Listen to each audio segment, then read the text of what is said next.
इसका अर्थ तो हिंदी में होता है अग्नि। इसका मतलब है कि महल में आग। हे भगवान, भागो।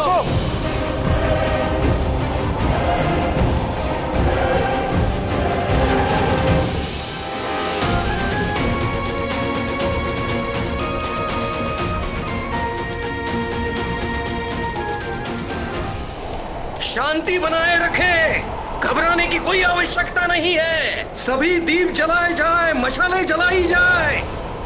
हमें अंधेरे से बहुत भय लगता है। आपको भयभीत होने की जरूरत नहीं है, मैं हूं ना तुम्हारे साथ। मैं हूं। द्वार बंद करो।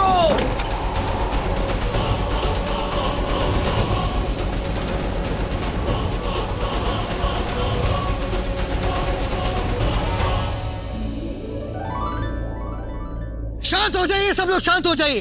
बाहर केवल आंधी आई हुई है जिस कारण महल की व्यवस्था बिगड़ गई थी, किंतु अब स्थिति नियंत्रण में है। और किसी ने जानबूझकर ये बात फैलाई कि महल में आग लग गई है। किसी ने हमें जानबूझकर भ्रमित करने का प्रयास किया। ऐसा कुछ भी नहीं हुआ है। मेरा सबसे अनुरोध होगा, जो जैसा चल रहा था उसे जारी रखें और सबका आनंद लें।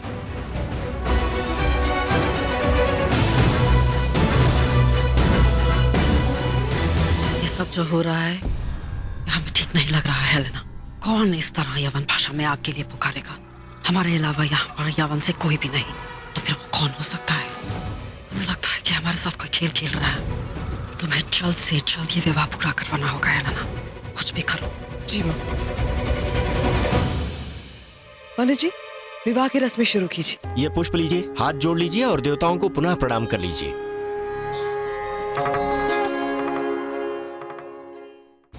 अब आप दोनों वर वधू फेरों के लिए खड़े हो जाएं और सभी लोग इन्हें आशीर्वाद प्रदान करें। मंगलम भगवान विष्णु मंगलम गरुड़ध्वजा मंगलम पुंडरीकाक्षं मंगलम। ओम स्वस्ति न इंद्रो वृद्धश्वराः स्वस्ति न पूषा विश्ववेदाः स्वस्ति न अक्षरयो अरिष्टनेमिः स्वस्ति नो बृहस्पतिर्दधातु। शिवे सर्वार्थ साधिके शरण्ये त्र्यंबके गौरी नारायणी नमोस्तुते। पत्नीं मनोरमां देहि मनोवृत्तानुसारिणीं तारिणीं दुर्गसंसार सागरस्य कुलोद्भवाम्।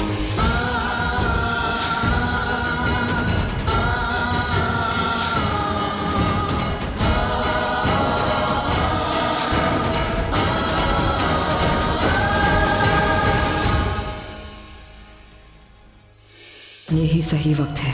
विवाह की करीब सभी रस्में हो चुकी है और मुझे चारुमती के पिता से अब बात कर लेनी चाहिए। और चंद्र को ये बात बता देने से पहले चारुमती के पिता से समझौता भी कर लेना चाहिए।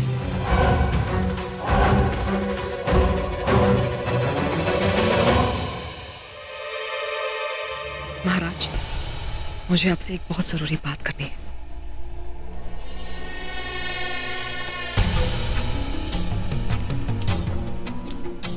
अब क्या हो गया? वर का मंडप में आना विलंब और ये अचानक आंधी तूफान और ये आगजनी का अफवाह। ऐसे में आपको मुझसे महत्वपूर्ण बात करने की क्या सोची? देखिए महाराज, दरअसल बात ये है कि बिंदुसार अपने ही विवाह से भाग गया है। क्या? ये आप क्या कह रहे हैं मुख्य महारानी? ये तो बड़ा अनर्थ हो गया। ये जो मंडप में बैठा है वो कौन है? अब जब बिंदुसार अपने विवाह से भाग गया है तो उसकी बजाय मैंने अपने पुत्र को उसकी जगह विवाह के लिए तैयार कर दिया था। इस सहरे के पीछे फिलहाल बिंदुसार नहीं बल्कि मेरा पुत्र अजोनिस है।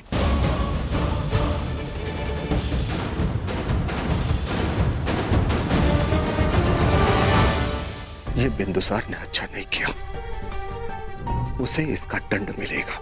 मैं मगध पर आक्रमण करूंगा और इसका उत्तर उसे अवश्य दूंगा। नहीं महाराज, आप ऐसा कुछ नहीं करेंगे, क्योंकि इस समय जितना ये महल हमारा है उतना ही आपकी पुत्री का भी है। और आपको क्या लगता है कि आप हम पर आक्रमण करेंगे और हम चुपचाप देखते रहेंगे?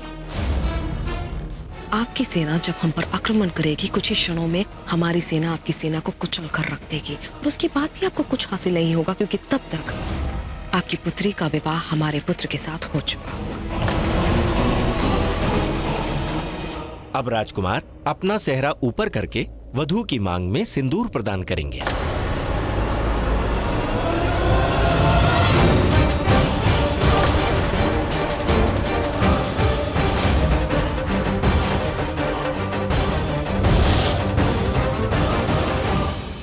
क्या हुआ महाराज, आपने कोई उत्तर नहीं दिया? क्षमा कीजिए मुख्य महारानी, क्षमा कीजिए, किंतु आपका ये उपवास करने का तरीका मुझे समझ में नहीं आया। और हाँ, कुछ क्षण के लिए तो आपने मुझे भयभीत कर ही दिया था। आखिर भयभीत क्यों नहीं होता? पुत्री का पिता, जब पिता को ज्ञात हो कि पुत्री का विवाह यवन के राजकुमार से हो रहा है तो चिंतित होना स्वाभाविक है ना। क्या मतलब है आपका? प्रतीत होता है कि यवन में विवाह के समय इस प्रकार का उपहास करना एक रस्म होती है। आप कहना क्या चाह रहे हैं महाराज? वही कि महारानी, मेरी पुत्री का विवाह जिससे होना था उससे हो गया।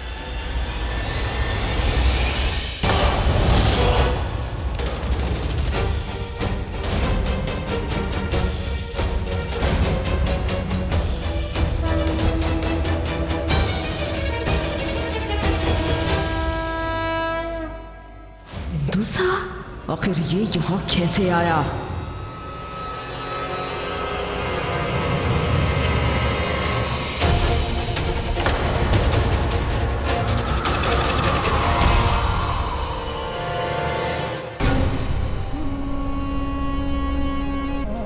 मैंने तुम्हें यहाँ से हिलने को भी मना किया था।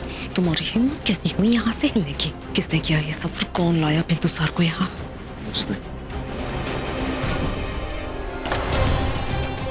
उसने आकर मुझे कहा कि हमारे वस्त्र में आग लग गई है, इसलिए मैं मंडप से उठकर आग बुझाने के लिए भागा। अब वर वधू के माता पिता मंडप में आए और पवित्र धागा बांध करके आशीर्वाद प्रदान करें।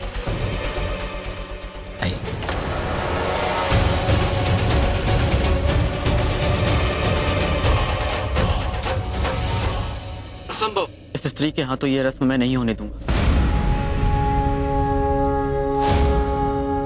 मैं ये चेतावनी देता हूँ, और यदि फिर भी इस स्त्री के हाथों हमारी कलाई पर यह धागा बांधा गया तो मैं भूल जाऊंगा कि मेरे विवाह का उत्सव चल रहा है और मैं इस मंडप से उठकर चला जाऊंगा, फिर चाहे रस्म हो या ना। इस विवाह की सभी रस्में मेरी बड़ी माँ के द्वारा की जाएगी।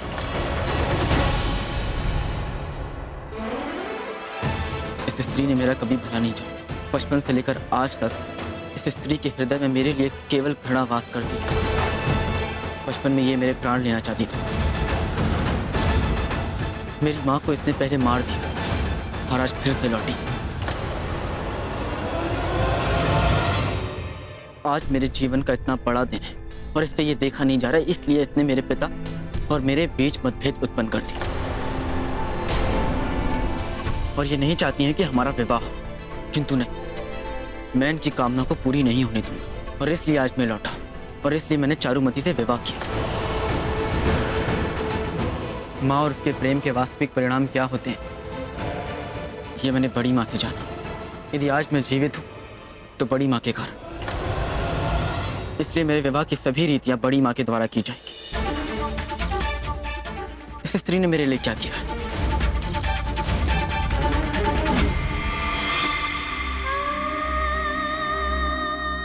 कुछ नहीं राजकुमार, कभी कभी हम सब कुछ कह के भी किसी बात को पूर्ण नहीं कर पाते हैं और कभी कभी बिना कुछ कहे ही सब कुछ कह देते हैं। संभव है कि मैंने अपने जीवन में मेरे हर संबंध को स्वीकृत नहीं कर पाई, परंतु मैं आपको वचन देती हूँ राजकुमार कि आप जीवन में जब भी युद्ध के लिए जाएंगे तो मेरा आशीर्वाद आपके साथ सदैव रहेगा। पंडित जी, हेलेना भी बिंदुसार की माँ है तो अब ये रस्म को निभाएंगी और पुत्र बिंदुसार माँ बाप को अपनी संतान के प्रति अपना आशीर्वाद देने के लिए, उसे अपना प्रेम दिखाने के लिए किसी रस्म, किसी रीति या किसी अनुसरण की आवश्यकता नहीं है। संतान चाहे कहीं भी हो, माँ बाप का आशीर्वाद, उनका प्रेम सदैव अपने पुत्र के साथ होता है। भले ही तुम अपनी माँ हेलेना से ये रस्म करवा दो, किंतु एक बात याद रहे कि आपकी छोटी माँ नंदिनी का आशीर्वाद सदैव आपके साथ रहेगा। हेलेना, आइए ये रस्म निभाइए।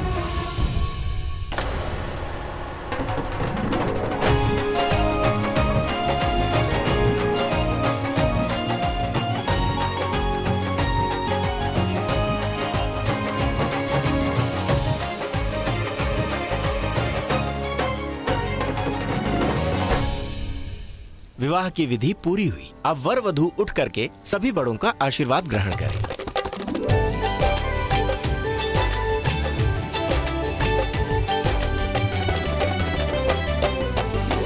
अरे अरे भैया, ये आप क्या कर रहे हैं? आप अपनी पैर जमीन पर ऐसे नहीं रख सकते। आपकी जूतियाँ कहाँ है? अरे मेरे जूते कहाँ गए? हमने तो अपने जूते यहीं रखे थे। एलिस, लगता है विवाह के शोरगुल में जिसे जूतियां चुरानी थी तो चुरा के ले गए।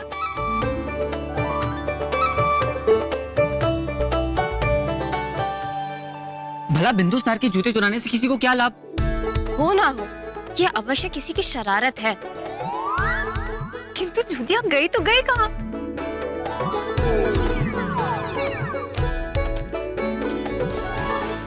सबके भैया की जूती क्योंकि मैंने जूती ऐसी जगह छुपाई जहाँ से मिलना मुश्किल ही है। अच्छा उससे खून होता है जिसमें से खून मिलता है। अडोनिस, पागल हो गए हो क्या? कभी तो अपनी दिमाग इस्तेमाल किया करो। ये रस्म लड़कों का नहीं, लड़कियों का है, समझे? अब जाओ, इससे पहले किसी और को पता चले, जल्दी जूते लेके आओ। चित्रा, अवसर बहुत अच्छा है। जब तक ये लोग जूते ढूंढ रहे हैं, क्यों ना हम इसका लाभ उठाएं? इन सबको लगेगा कि जूते हमारे पास हैं और तभी हम इनसे जूतों के बदले में भेंट लेंगे इनाम में। राजकुमार बिंदुसार, आपको आपके जूते मिल जाएंगे, किंतु जूतों के बदले में आप हमें भेंट क्या देंगे, ये आपको हमें सबके सामने बताना होगा। अच्छा, आप ही बता दीजिए कि आपको क्या भेंट चाहिए। तो फिर भैया के जूते आपके पास है ना? जी हाँ। तो फिर ठीक है, पहले आप हमें जूते दिखाइए, इसके बाद हम निर्णय लेंगे कि आपको भेंट में क्या दिया जाएंगे। पहले भेंट दिखाओ, फिर हम जूते बताते हैं।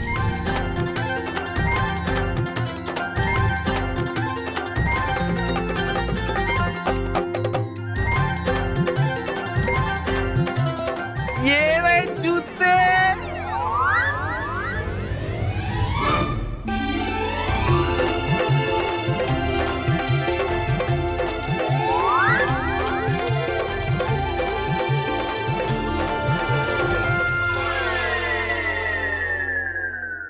वो मैंने जूते ना हमाम पे रख देते कि किसी को मिल ना सके, लेकिन पता नहीं वो कैसे पानी में गिर गए और ये गीले हो गए। एडोनिस, किंतु राजकुमार बिना जूतों के मंडप से बाहर कैसे जाएंगे? दासी, राजकुमार बिंदुसार के कक्ष से उनके नए जूते लाए जाए। इसकी कोई आवश्यकता नहीं है लेना।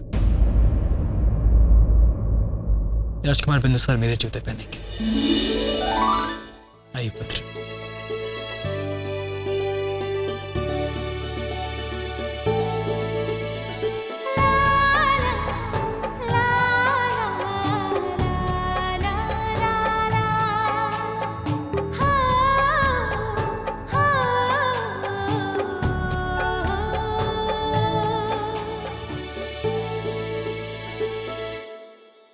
ये क्या माना? तुम्हारी आंखों में आंसू? ये तो कितनी अच्छी बात है कि चंद्र ने बिंदुसार को वो स्थान दिया। इस पल का हम कब से इंतजार कर रहे थे। इसलिए तो ये आंसू रुकने का नाम ही नहीं ले रहे माँ। ये आनंद के आंसू है। जब एक पिता अपने बेटे को अपना जूता पहनाता है ना माँ, तो उसका अर्थ ये होता है कि उसने ये स्वीकार लिया है कि उसका बेटा उत्तरदायित्व निभाने में सक्षम है। चंद्र के इस कदम से जो दोनों के बीच में दूरियां थी वो तो कम से कम मिट जाएंगी। हाँ माँ।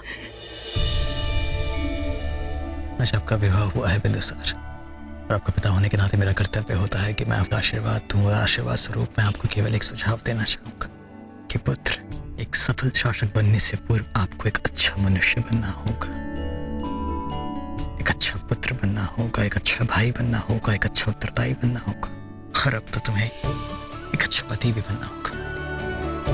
आपको भावनाओं को समझना होगा पुत्र, तभी आप एक सफल शासक बन पाएंगे। प्रजा को समझने से पूर्व आपको स्वयं की भावनाओं को समझना होगा, तभी आप उनकी समस्या का निवारण कर पाएंगे। आज इस विवाह के बंधन में बंधने से पूर्व आप एक अच्छे पुत्र थे, एक अच्छे भाई भी थे, किंतु अब आपको एक अच्छा पति भी सिद्ध होना है।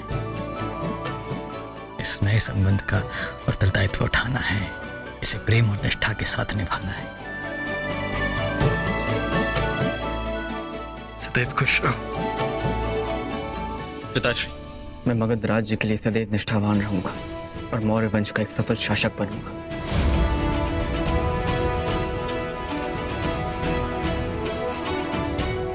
आयुष्मान भव।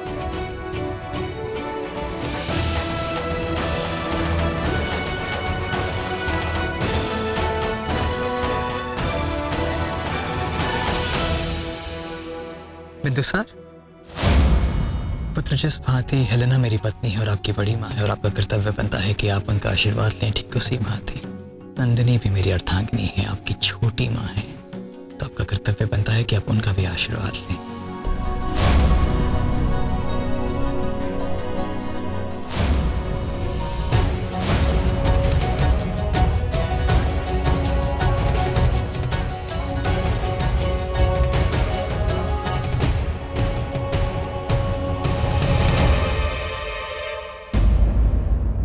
अब इन सभी रस्मों में हम तो भूल ही गए कि हमारी पुत्र वधू की गृह प्रवेश का समय हो चुका है। चलिए आइए।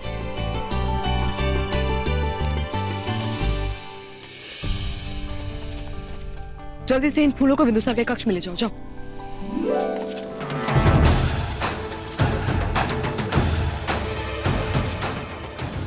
एकांत।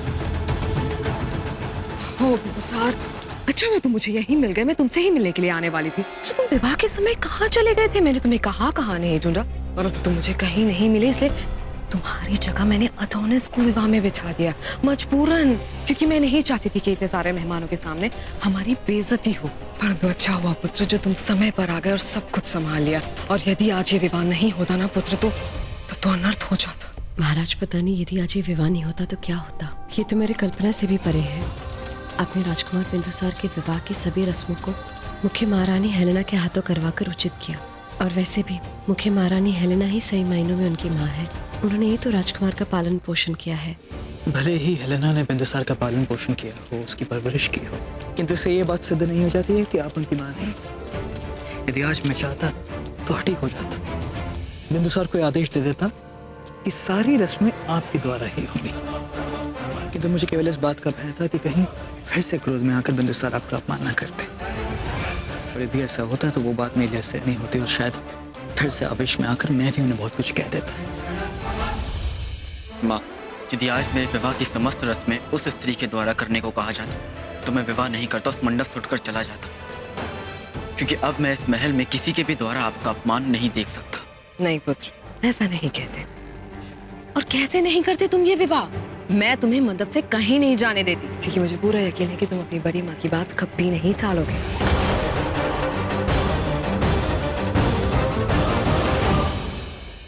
आज के जश्न में मजा तो तब आता जब तुम्हारे विवाह की रस्में मैं नंदिनी के हाथों ही होने देती। उसके बाद जो हंगामा होता, उसके बाद तुम इस विवाह के लिए कभी तैयार नहीं होते, और मैं आखिर यही तो चाहती थी। महाराज ये सब आप कैसे कर लेते हैं? क्या? यही सब जो आप करते हैं? क्या? मेरा तात्पर्य यह है कि आप इतने बड़े राजा हैं, आप ये सारे आभूषण पहनते हैं, इतनी गर्मी में महल में घूमते हैं, सभी अतिथियों का अभिनंदन करते हैं। कितना कठिन कार्य है ये, कैसे कर लेते हैं? यदि आपका मन किया किसी की सूरत देखकर जोर जोर से हंसने की, तब भी आपको अपने चेहरे पे भाव साथ की भरी मुस्कुराहट की लेनी पड़ती है। यदि आपका मन पीड़ित हुआ, तब भी अतिथियों के समक्ष आप मुस्कुराते रहते हैं। यहाँ तक कि यदि कोई शत्रु भी आपके समक्ष आ जाए, तब भी आप मुस्कुराने का स्वांग करते हैं। इन सब स्वांग के समक्ष आप स्वयं के लिए समय कब निकालते हैं महाराज? समय मिलता है ना, जब मैं अपनी नंदिनी के साथ होता हूँ।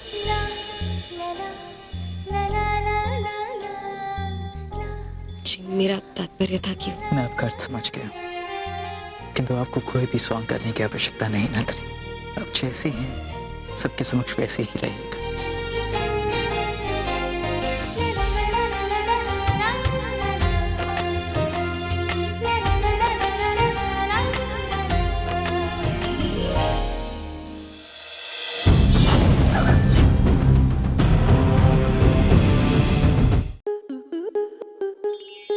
स्टार प्लस के ऐसे ही और बेहतरीन लम्हे देखने के लिए सब्सक्राइब करें हमारे YouTube चैनल को।